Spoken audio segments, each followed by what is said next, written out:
Well, great writers require convivial collaboration. Great writing passes through many hands. Since this is going to go up in the community, we won't talk about clients we're grateful for. I'll talk about collaborators we're grateful for. I'm going to start by breaking the rule. Amy, I'm really grateful for you. You're doing a great job. Heck yeah. It's been a lot your way with Janagon, and your summer's different than you planned. So Yeah. I just appreciate everything you're doing. What about you, Ryan Weiss? 100%. I will also, everyone just needs to echo Amy on the call. Let's just start there. But also, I'm grateful for Kelsey. Kelsey's been doing a continuously great job on keeping track of all things next wave for me. So not necessarily writing, but just yeah, grateful to have her in our corner. And then I just like again, I said this on the Brandy call, but anyone who's kind of helped, it's just our great writing passes through many hands, core value. Anyone who's helped touch messaging over the last 2 months really for me, and help refine those messaging blueprints for clients has just been a huge help. I'm very grateful to not do those alone. Latrell? Well, then let's just keep breaking rules. Megan Dennett, I'm really grateful for you. All that you turned out for Mom Identity last week. It was a lot and you did great. And you've just done a great job at capturing her voice and tone and churning all those things out. So thank you for all of your help there. You're doing great work. Shannon Z. I was always taught that like a generic thank you is no thank you at all. Like when you just thank everybody. But our team has just been crazy because it's been so many people stepping into different roles and just trying to fill gaps and stuff like that. And I'm honestly, there's so many people on our team I'm thankful for just to kind of help guide that along. And I've seen people stepping into places that they might not be normally doing. And I think that we're all kind of like keeping the ship moving forward by doing that. So it's been really exciting summer for me. I came on board last year I think it was sometime in August, and so I'm about to lap 1 year, and so I would say in this 1 year, wow, it has been a year just to see and get to know the team and see how we've grown even in this year. So it's been exciting. Amy? I'm going to shout out Megan Dennett because Megan Dennett and I are working together on Mom Identity and Megan Tuscan, and a lot of PMs I normally don't get to work with. Has been super fun, and Libby has been really encouraging and keeping me on track, and she's so brilliant with her clients, like the ins and outs of just being able to guide something that's so subjective. Has just been really a joy to work with her. Just being tagged in for Janet's being gone for a little bit, so it's just been really fun, and I appreciate all of you. Megan Dennett? Since we're breaking rules, go ahead, break some rules. I was going to say, I will also echo my thanks for Amy. She's doing so much great work and really thankful that you can take some stuff off my plate and I'm sure the plate of many others. So, and you're just a great writer. So thankful to get to work with you. And then my non-rule breaking gratitude is for Megan T. I'm just very thankful she's back. I missed her greatly last week. And she's just awesome. She keeps me on track. And Allie? I'm so glad so many people are breaking the rules because I had full intention of breaking the rules. I am really grateful for Amy and Megan for your patience with me jumping into creative things last week. I don't know that world. I am so grateful for you when I messaged you and I was like, I don't know if you can do this. Can I assign you? So, thank you so much for your patience and your flexibility. Very grateful that Megan T is back so that I don't have to be a fish out of water. And then also grateful for Libby. I feel like I had to tag you in so many times at the end of last week, and I'm so grateful for all of your knowledge and all of your patience all of the time. Nice. All right. Well, once again, so this is for the community. So we're going to skip our typical time that we spend on projects and team stuff. And we've got one other thing to do, and then we're going to get to the big thing I promised. We're talking about brand messaging. value propositions, brand promises, taglines. And the, that those cool phrases come at the end of a process. And so we're going to hit the first part of that process today is what makes you awesome. But first, Amy has got the reading today. Thanks, Cory. So let's see if I can just get to it. Be awesome. So what I've chosen for the reading today is a series of tweets by one of my favorite authors, Jon Acuff. And I just put it in a document. This was last month. I didn't note exactly which date he tweeted it, but I came across it and it created some momentum on the internet. So I thought I'd just read it. Yesterday, Hertz was out of cars. They said, all we have is a Tesla. Can you drive it? I've never driven one before, but I needed to go. So I said, of course. They could have just as easily rented me a seahorse for how clueless I was. I had to Google everything. I had to look up, how do you turn on a Tesla? How do you put a Tesla in the drive? How do you open the trunk? I had this nightmare that I'd accidentally reversed into the 200 people who were in line behind me, waiting for a car. I had a real strong sense that the Hertz woman could tell I didn't know what I was doing because it took me 15 minutes to leave. And when I did, the trunk was open. Again, I could have probably worked better with a seahorse. I was driving from Nashville to Louisville, and the car told me I wouldn't make it. I had to find a supercharger in Elizabethtown, Kentucky. You know the one. And then pretend I knew how to charge it. Every other Tesla owner there could tell I was a poser. I was at 16% battery trying to make it to a charger, so I stopped using air conditioning. I figured that might help. Is it June where you live? Because it's June in the South. Hottest drive ever. I was a sweaty range anxiety mess by the time I rolled into E-Town. I felt like a caveman who someone had handed a flux capacitor. I posted my adventure on Instagram. Tesla owners started suggesting helpful things like, did you engage regen braking? Regen braking? Took me a while to open the trunk. Is regen braking a button, an option on an app, a slider 7 layers deep under safety, power controls, moon cycle, braking? When I finally made it to Louisville and valeted at the hotel, I asked the kid, you know how to turn one of these on?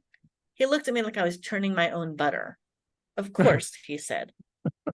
Fine, take the seahorse and see how it goes, I said. So then a bunch of people were like, I don't think he's ever really driven a Tesla. So he did a follow-up tweet. I've never driven a Tesla, it's true. 6 years ago, my friend Dan had one.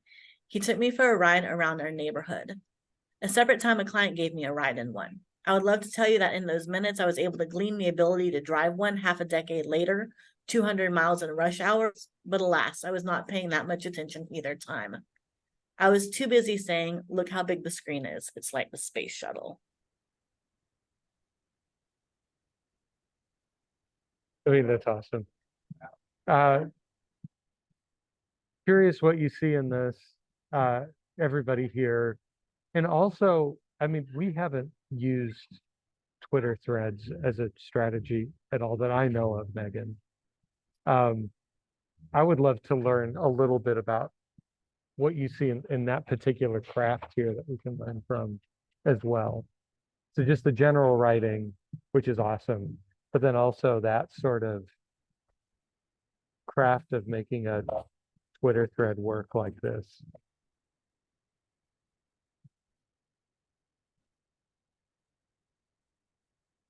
I think one of the first things I see, or that I just love, and I haven't read a ton of Jon Acuff stuff, tweets, books, or anything, but all of his stuff that I have read, this is like such a like his tone and his jokes are so quintessentially Jon Acuff. Like, I think he just does such a great job at keeping that part of his writing consistent. The seahorse joke throughout is great. The churning, like the turning my own butter joke is great and communicates. So he is a master of his brand tone, I think. And that just takes, it's kind of, I think it's kind of related to what we'll talk about today, Cory. Like, that just takes like a really good process to discover your unique identifiers, one of which being your tone. Obviously, we're gonna talk mission, vision, and that kind of stuff. But when you can like really identify that stuff, it just makes your writing so much easier to read. across multiple platforms and multiple experiences. So he's a master of that for sure. I think his references are interesting, like the flux capacitor. And I don't know what you guys think about Elizabethtown, where he says, you know, the one, but I was thinking of the movie That's what that I was was thinking. in the 90s. So it's interesting because he dates himself, and he probably, his target audience is probably close to his age.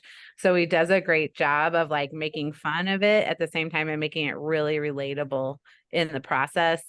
And just like, I know I'm not doing any of this right. So I just think it's interesting how he makes jokes about himself that also the audience can like quickly relate to. Well, not to mention, I did not understand the reference, and I literally thought he was making a joke about how obscure Elizabethtown, Kentucky is, that he was making a joke like, you know, the one. And it was like, obviously I don't. I've never heard of Elizabeth. So for me, that's how I read it, which was another layer of a joke that it sounds like may not even have been his original intention, but still, because it's in such a funny and consistent brand tone, I take that as a sarcastic Yeah, joke just about him that. being like, yeah, you know the one. You know the one. And I actually thought he was specifically talking about the Charger in Elizabethtown, Kentucky, which obviously I don't know that one, but it says, you know the one. So it works. It works on multiple levels. Oh, that's I great. love I love how disarming he is. That's I love his writing, and I love how relatable and disarming he is, because he takes something that we could all encounter, and if we haven't encountered it, we read it like we're encountering it with him, and he's the dumbest one in the room, not us. And so he disarms us so quickly with feeling like, you know, he goes to the extreme, like I could be riding a seahorse, like, boy, that is really extreme. You know, it's like I would have gone to a gasoline car or something, but he just takes it further beyond to kind of give us context of how out of water he is, fish out of water he is. And so I love how disarming he is. Yeah. What do you like, Amy?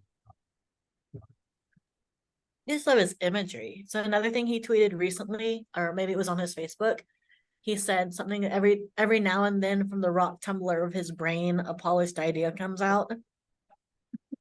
And he's got such a gift for imagery, because no one's gonna pull a seahorse to compare it to a Tesla. Uh-huh. I also love how concise he is. So even the details of like when I left, the trunk was open. Instead of just saying, I didn't know what I was doing, he's got this visual where you're Mhm. just imagining someone with, you know, some poor clueless guy that everyone knows you're absolutely clueless, because every single spot is so condensed. And he uses a lot of sensory details, right? So the trunk is open as visual. Then we've got the sensory detail of it being June in the South. Mhm. So all of these really specific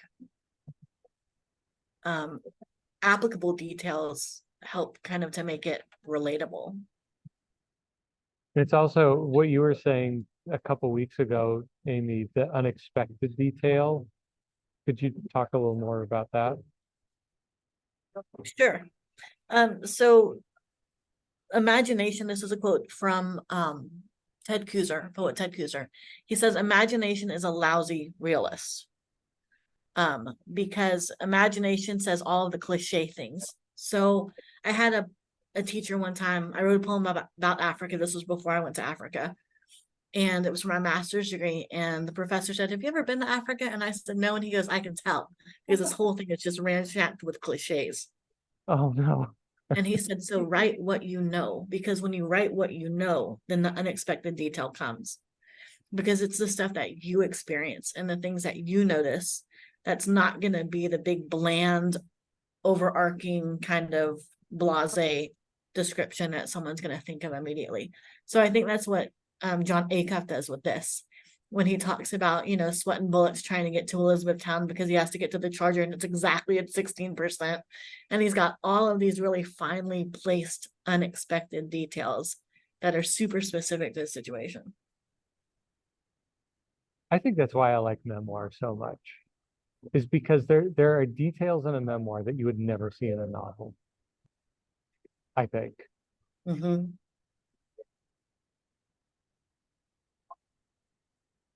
Megan, anything you want to say about this craft? Confession that I have not been on Twitter for 5 years, so I don't feel like I have anything. But are you on Threads? I'm not on Threads either. I know. I'm being a bad social media manager. I mean, I think probably the most important thing is that first tweet. He's got Tesla and Seahorse, and he just teases his cluelessness from the beginning. I mean, he gives you every reason to keep reading in that first tweet. Yeah, I'm also not a ton on Twitter, but I remember like scrolling at the end of last year. I mean, we're talking like 7 months ago. Again, I'm very rarely on Twitter, but I came across like the Threads idea on Twitter, and then I think ultimately the actual core idea of Threads itself. That first tweet, Cory, is so important. Here's like an example. I came across this copywriting tweet, and here's the actual copy for the first tweet. My agency has generated $100 million plus for clients with copywriting.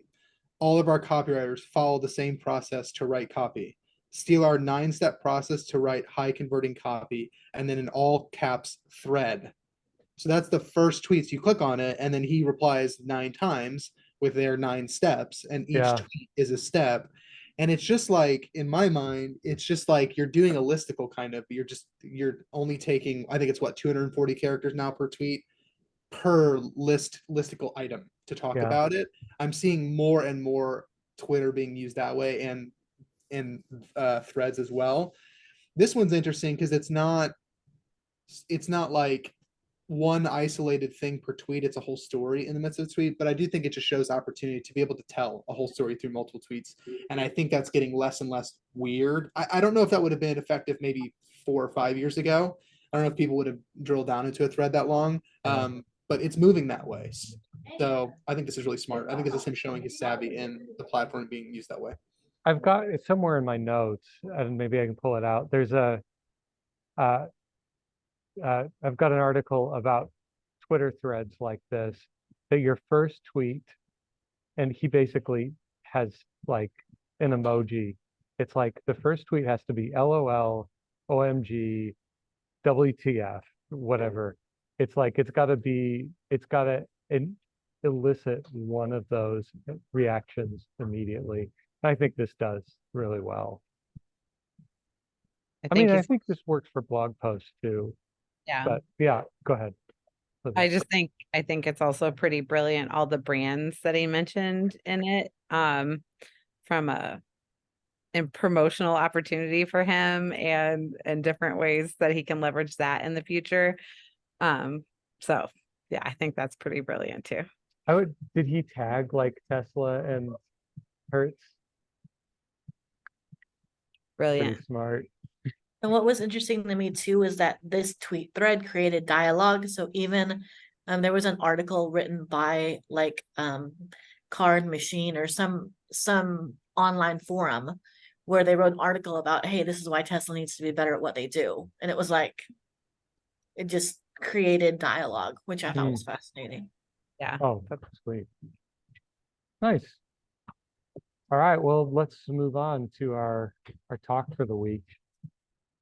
And ArtSpeak writers, this is in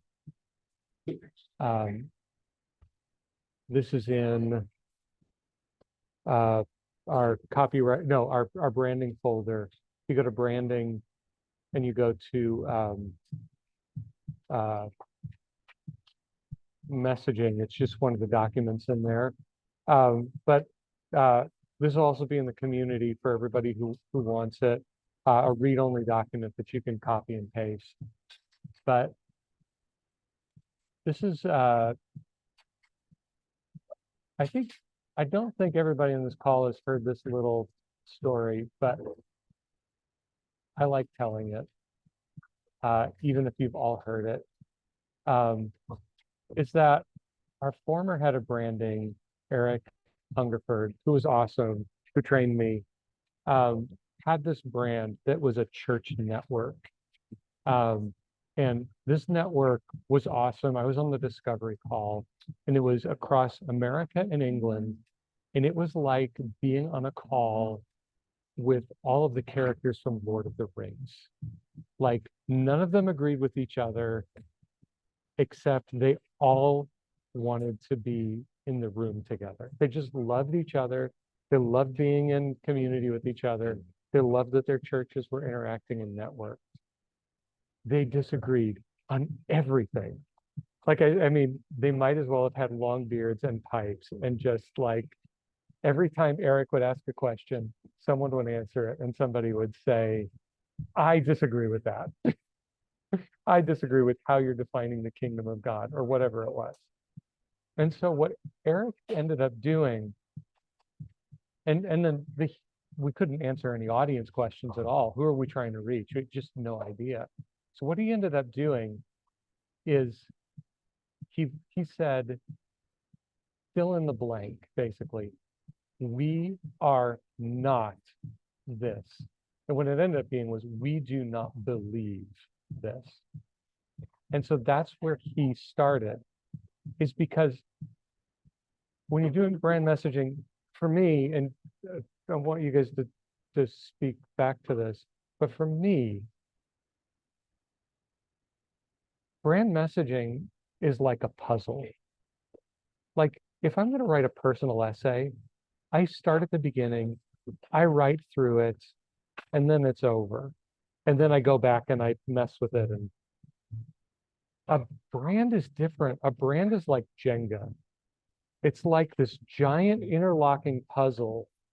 And you're kind of like pulling a piece out at a time, trying to make it not fall. Or it's like a puzzle that's, that's on the ground and you're like, I've got this piece here. It's got to go somewhere.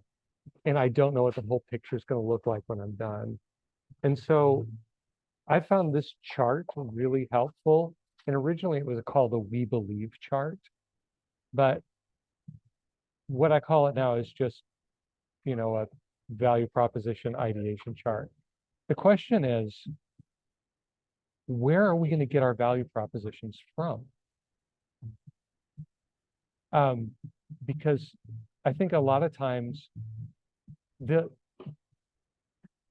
we'll focus so much on the audience. What do they want? What are their hopes? What are their fears? Let's give them a value proposition that sounds Christian-y. But that doesn't really root in who the brand actually is. What they actually are prepared to make, like what they're prepared to go to the mat for people. There are a few places though we can look, and that's what I want to talk about today is this. I am prepared to do whatever I can to fulfill promises that you make for me as brand messaging writers on that. And that's where I want to start today. And sometimes they know it, and sometimes they don't. Sometimes you kind of have to pick it out. But that's what I want to talk through today. And I want to have a few of you, well, actually, probably Ryan and Amy, pull up a couple things, especially around voice, brand voice. Amy, I'd love it if you pull up the thing you were working on today, Crossroads. I want to talk about voice. And Ryan, I'd like to look at vintage worship brand voice together. But I want to start with this chart. We're going to talk about hope, challenge, and fear and value proposition next week. But this first side, who we are, I want to talk about today. I just have a question. Those of you who've worked on brand messaging, how often have you felt like I got on a call and they didn't really know who they were, but they knew who they were trying to reach? Like, can anybody like talk about how that feels as a messaging writer. Yes. I will say, in my experience in the church world, I actually think that particular scenario is the minority. What I would say is what happens most of the time, that's what I love about ArtSpeak's writing process. I think most of the time, churches are good at defining their theological distinctives as a way of like preemptively, to even use marketing terms, like pre-qualifying leads. Like, hey, if you Mhm. believe X, Y, and Z, you'll probably fit in here, right? And what Yeah. that comes off in writing is we are a church that kind of does this. We are a church that believes this. I do feel like a lot of times churches are better at talking about who they are and saying, here's things we are, and they're actually deficient in understanding what people are looking for. So that's the caveat. I will say, I remember Grace Long Beach was a church, or was last year, that it was a church in transition. So the Mhm. leadership team was changing, and this leadership team was really passionate about who they wanted to reach in the community. They had this, I forget the term, but they had this great term for how they even approached community development. It was like resource or like asset based. Oh, that's what it was. ABCD.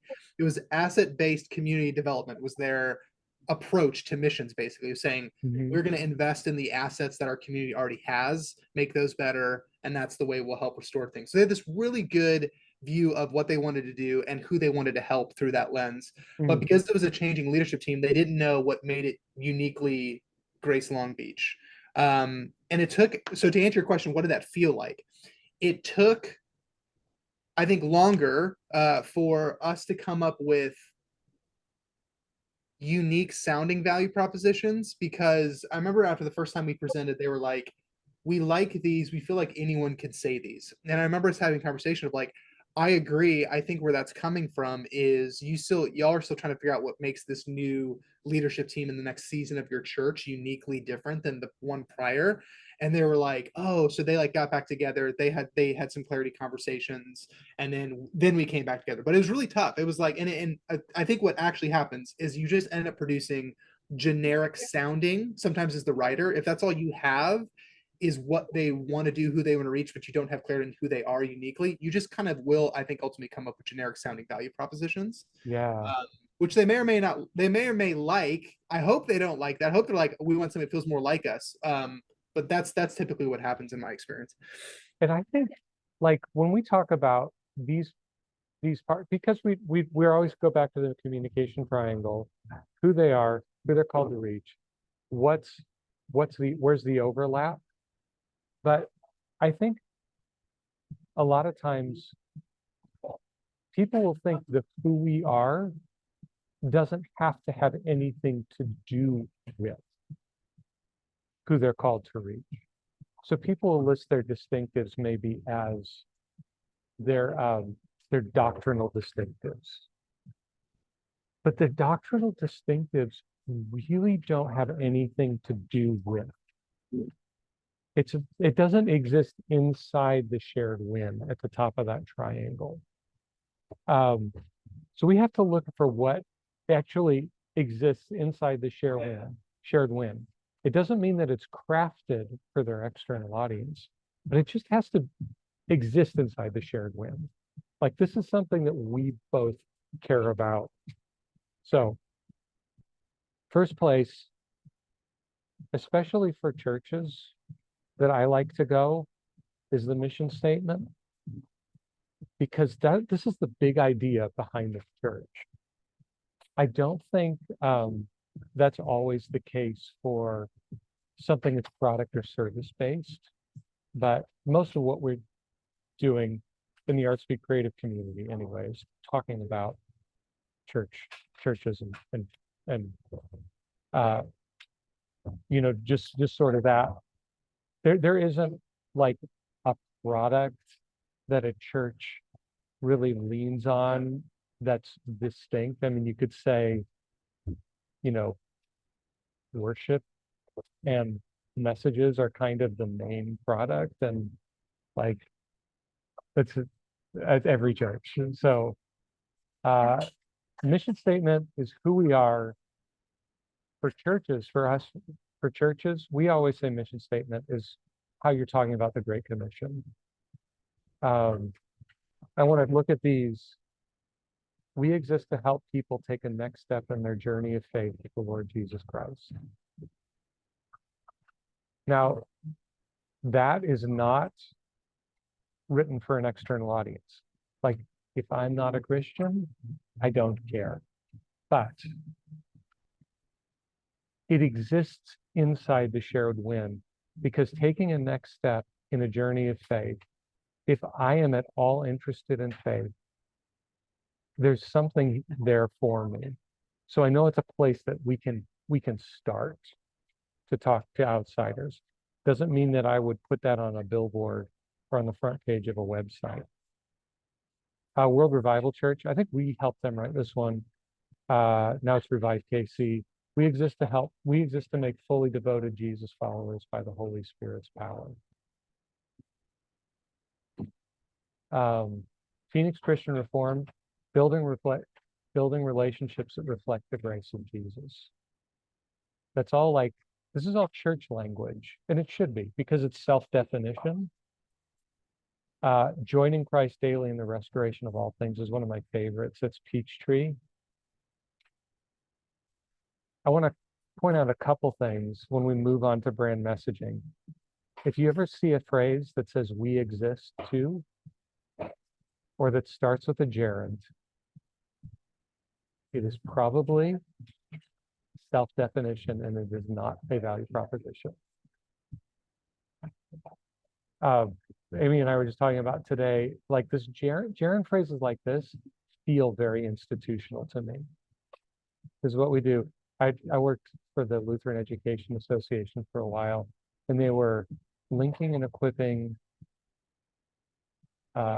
educators in Lutheran ministries or something. It's what we do. I'm interested in it because I'm a Lutheran educator, but it's not really about me. And that's what for a value proposition, I want it to be about me, because I am just a selfish person, generally speaking. I don't think we have to look down on our audience, but there's an empathetic way to look at it. It's really, what is in it for me?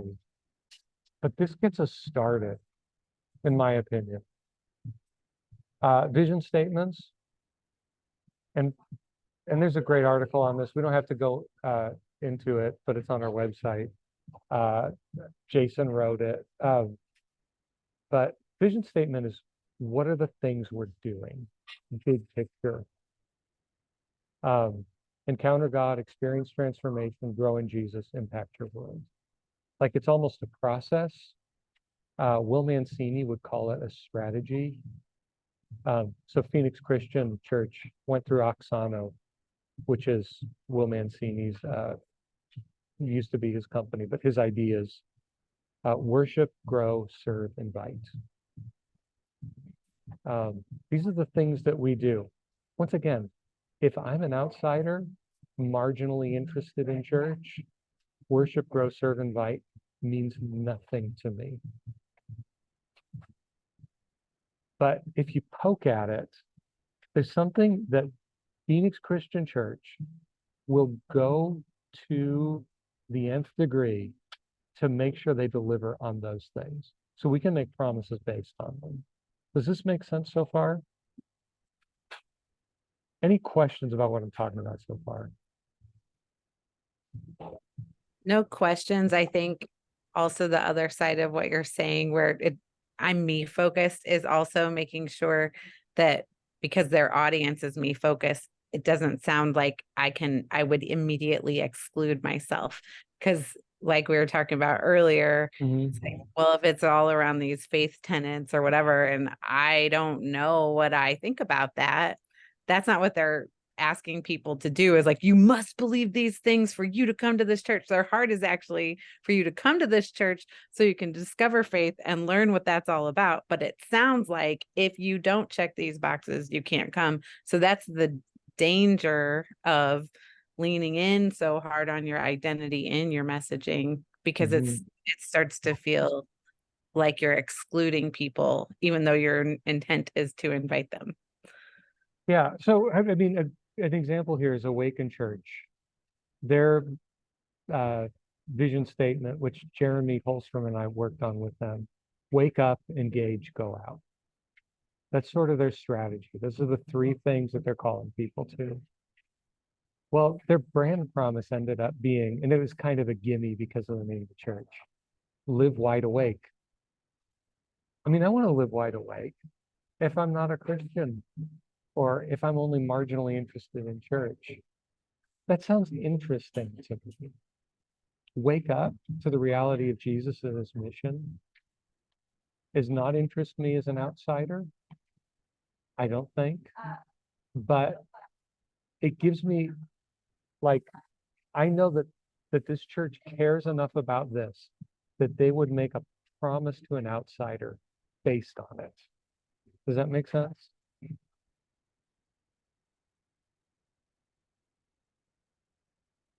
Core values is another place to get rooted.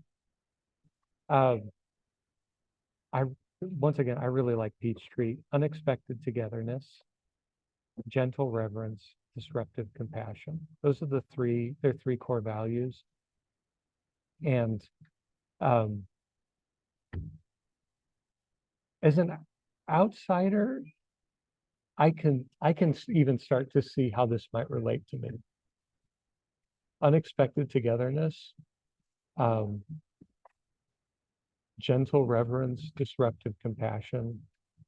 Once again, it's not worded for me as an outsider, but I can see that there might be a handhold, maybe for me as a messaging writer. Like, we based all of University Christian Church's value propositions, 100% of them, on their core values. This is how we are committing to do things here. So if we say we value curiosity, then we can say questions are welcome here. Like that's a promise I can make. Inclusivity. I mean, this is a congregation that really does value open doors to everybody. They're 100% willing to make promises around that core value.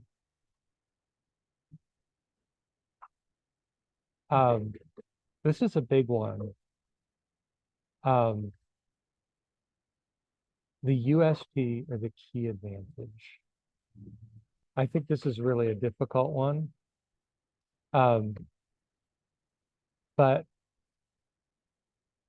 this is the what does USP stand for again, Libby? Unique selling position. Thank you. Uh-huh. So, like, I always think, what's the one thing about this church that's unique? And it's sort of this space. The customer wants it. We do it well. And other churches aren't really doing it. I don't like the word competition for churches, but the idea is there are a lot of churches I could go to on Sunday morning. What's this little space that you occupy as a church that others don't? And it's always something.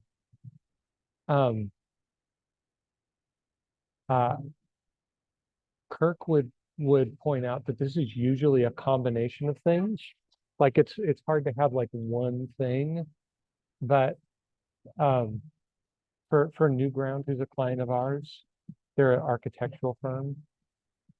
They do a bunch of things, but it's the breadth of their experience, their expertise, and just their way of doing business.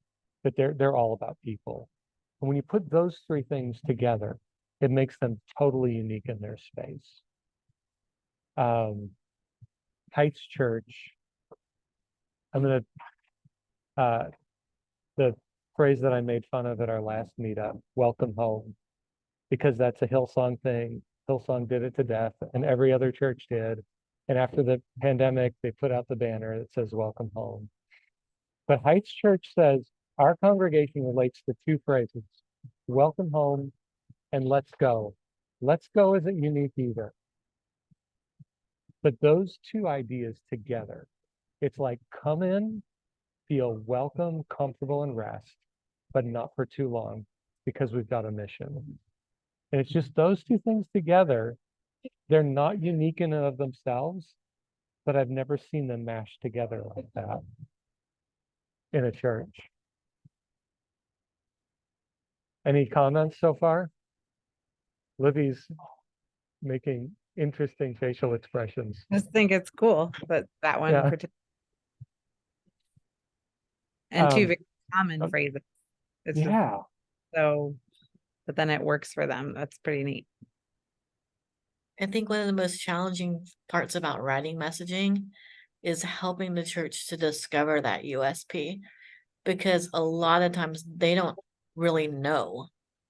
Like, even just working on a sub brand for a men's ministry, one of the questions was what makes your ministry unique? And the client answered, it's a ministry for men.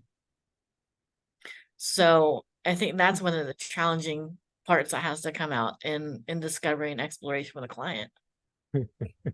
Yeah, I do think that finding that, coming from the other side when I did when I was the marketing director for that products company, to say that it was always intimidating to me to be like, here's our unique selling point. So I think that is something that makes our process really special. And maybe it just could be bringing in, if you're doing this, like, since this is in the community, if you're doing this for your church or your organization, let somebody kind of interview you and find out what about the church and ask them what they think is unique about it. Because I think that's the value of having a third party, because we're able to kind of get this big picture point of view that doesn't always come through very clearly, even when you're in it. And then when we get to see all these pieces together, we're like, that right there, that combination of welcome home, let's go, that is special. And because we're working with a lot of different churches, so people in their space or market will say, we're able to identify, hey, this stands out from others in a great way. It doesn't mean you're trying to compete and steal people from other places. It just is something you can leverage because it's unique to you guys. And now you're not just one of the massive churches. This is like your special thing. Yeah. And I just want to make a note. Sometimes it's just the thing nobody else is talking about. There's that line from what's the show about advertising execs? Mad Men. The very Mad Men. The first episode. Are you guys familiar? Where I Toasted. remember it. Where he says, yeah, they're trying to figure out how to sell the certain cigarettes, and part of the process is that it's toasted. And they said, well, everybody's is toasted. And he says, but you're the only ones who are going to say it's toasted. Wow. Like, everyone's talking about like the health concerns right now. That was the unique kind of like every agency, like, or every cigarette company's trying to figure out how to position their cigarettes as healthy, and their recommendation is to say pivot and talk about the part of it that no one's trying to talk about right now, and talk about the quality of it. And everyone else's is toasted too, but we're going to be the only ones talking about it, and it'll work. Yeah. So Amy and I were working on this really cool church plant, right? Resurrection City. And every church puts on events. But I mean, in their case, they put on neighborhood parties. It's what they love to do. It's what that pastor is like. His gift is throwing parties. That was really their USP. Is we're the neighborhood party church. Yes, other churches put on big neighborhood events, but that's just their thing. And they decide, I mean, the messaging we recommended was this church throws parties, BYOB. And the BYOB was bring your own beauty and brokenness. And it was kind of a fill in the blank thing. And they're also, we're okay with booze. So it was all right. Okay, then main product or service is a place to root as well. Like, I think Dyson, like, they've got the specific technology that they use. And so that's their USP. It's the Dyson technology that does this thing. I think Amy's working on a brand right now that they're the small groups church. They're like, it's not they do small groups like everybody else. It's like that's the focus. We're focusing everything around. So when Amy was working on that brand promise today, we talked about audience, hope, challenge, and fear. What's the main problem that they're solving? But what's the one way that they're solving it? What's the thing that solves the problem? And for them, it's just life groups, or that's the big piece of it, is life groups, the way that they decided to do it. So it might be an aesthetic thing. It might be a particular service, but this is sort of all where we root. And if we're making promises, if we're writing value propositions based on just the hope, challenge, and the fear, and if you remember last time, like, we don't want them to be aphorisms. We don't want "you are loved," because if the hope is I want to be loved, and the fear is that I'll be rejected, "you are loved" sounds fine. But if that's the main hope and fear, but the church is really good at life groups, then that puts it in a whole different light. There's a big promise you can make that's actually rooted in who you are, or your mission statement is, we exist to show people Jesus's love. Then that's going to affect the way that you write that brand promise. Okay. The other big thing that affects the way you write a brand promise is brand voice and brand tone. So Ryan, I'd love it if you could share vintage worship, your archetype, and we don't have time to go into archetypes here, but it's just something that we developed for every brand. But yeah, can you show your vintage worship archetype and your tone words? And then let's skip forward to your brand promise at the very end and see. Okay. Yeah, so the brand archetype that we made for vintage worship was called the monk. It was a new one that we made, and I'll just read this. Combining the translator and the artist, vintage worship becomes the monk. Serving as modern day monastics for the church, we regularly retreat to hear from Almighty God and return to translate our revelations into story, song, and prose.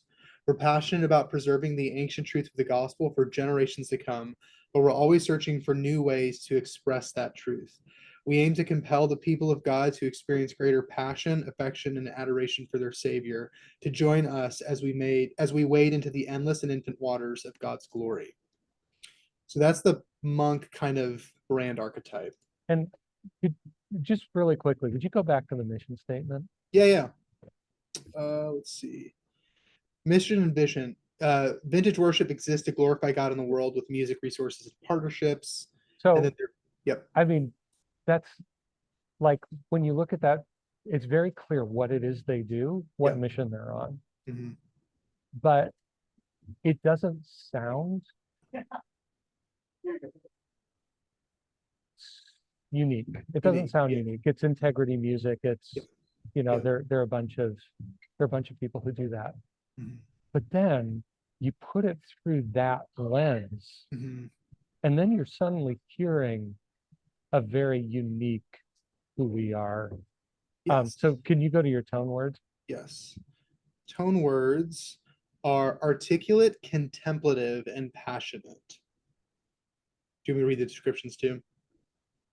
You don't have to. I was just thinking, like, and I'm just kind of setting up for where you're going with the brand promise. But if you think this is their chief value proposition, is basically they have music and resources, but when you encounter them, they sound articulate, contemplative, and passionate. They sound like this monk. If you scroll up just a little bit, Ryan, there are these brands, Mhm. like that mission statement though, as said by Thomas Merton or Gandalf or Yeah, I forgot about Gandalf. Richard Rohr's Center for Action and Contemplation, which if you're not familiar, it's very like Richard Rohr is a Franciscan monk Yes, or friar. yes. So, okay, now what did you end up with as a brand promise? Which And I then love. so for the brand promise, it was fresh and faithful psalms for believers seeking to worship God as he is wherever they are. So trying to like make it sound, I like poetry was like kind of, and even the core story here too, like a unique thing we did. We wrote a core story that sounded like how a monk would write a psalm about God, very poetic, very full of imagery, but promising. I think again, the thing I would say about vintage worship, what we drilled down into their unique, what made them unique was trying to balance the tension between old, timeless, even their actually their I think their tagline says it really well. Modern melodies, timeless truth. It's this tension of old and historied, but not closed to the new things that God is doing, whether that's music or style or whatever. It's holding those two things in tension that makes vintage worship, even in the name, vintage worship. What does that mean? Vintage, it's they're just trying to capture this idea that our music and resources are some that you can rely on, I think, for being time tested and sturdy and biblical, but still not sacrificing taste and sacrificing current day artistry and things like that. Yeah, and the one-liner vintage work, and I would say that tagline is the brand's promise. Yeah, I mean, sure. and then that the your brand promise is like an extension of it. Yeah. Vintage worship is a collective of psalmsmiths forging fresh and faithful songs for modern believers so they can worship God as he is, wherever they are. I mean, that's like psalmsmiths forging fresh and faithful songs. Like Yeah. Integrity Music isn't going to say that Totally. because that's just not how they talk. Right. So, Amy, can you pull up your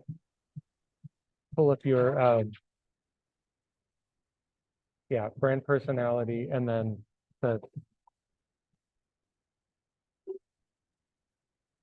Crossroads, Corey.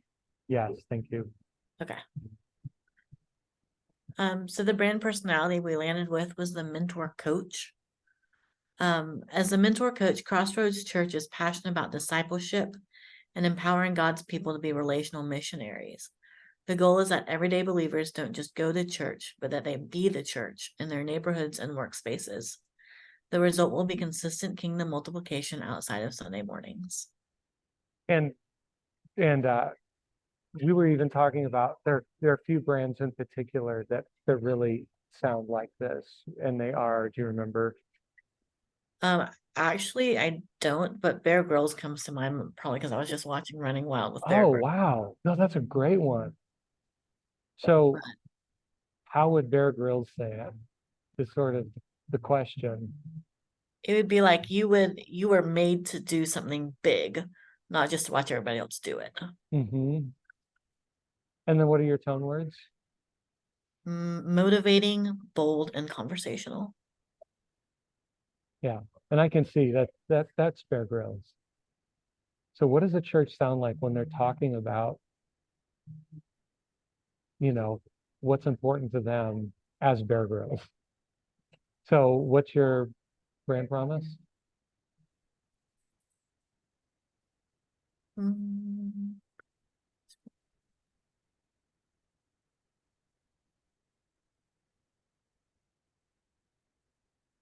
Pursue purpose. Don't go it alone. I like that. I think it's really tight. So pursue purpose, don't go alone. There's some alliteration there, so it sounds punchy. Don't go it alone. It's just kind of. And then what was your one-liner again? Crossroads Church is a place where you can unlock your difference-making potential so you can make an impact wherever you are. Nothing. There's nothing that sounds. I don't think that sounds cross purposes to that brand voice. unlock your difference making potential, make an impact. Bear Grylls would say that if you were if you were a pastor. Pastor Bear.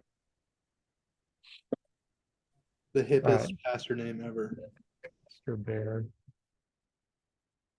I would have to say any pastor whose name is Pastor Bear would have to intentionally be closely discipled by somebody else. Ooh, Libby, Rob Shirley's in the corner of the Starbucks right now. So sorry, old friend. Specifically, would have to be discipled to not be prideful about his awesome name. Ask him if his website is up. Libby wants to know. That's what he's supposed to ask him. Oh, I'm talking. You mean Rob Shirley? Yes. I was talking about Bear Grylls And again. Bear Okay. Grylls. And Bear Girls, and new for Shannon and I, if we get a lead and the pastor's name is Bear, that we just have to help them. Yep. We have the to. voice for them. It's been downloaded by the Holy Spirit. One Right. last thing I would say, Corey, I think that why this conversation is important for anyone rewatching is pastors tend to spend months at a time on defining, if not years, defining mission, vision, core values. And all of it is great, useful work. I would say what we've seen a lot when helping churches with messaging is those that even do that amount of work, they still don't know and need help deploying that in a way that is value filled for their audience and not just self-defining, like you said at the beginning, but is positioned for value for the audience. Yeah. And I wish we could keep talking about this. And Shannon, you probably can say a lot about this. But pastors are typically very concerned about being correct. And that is not the primary concern of an audience. So as a copywriter Oh and the man, former lead pastor, Shannon, I could talk about that for hours. That's such a great thought. may our words bring people close to the kingdom. May our minds be filled with beautiful words. May our tongues, keyboards, pens, and pencils flow with words that draw people to God. Amen. Thanks, guys.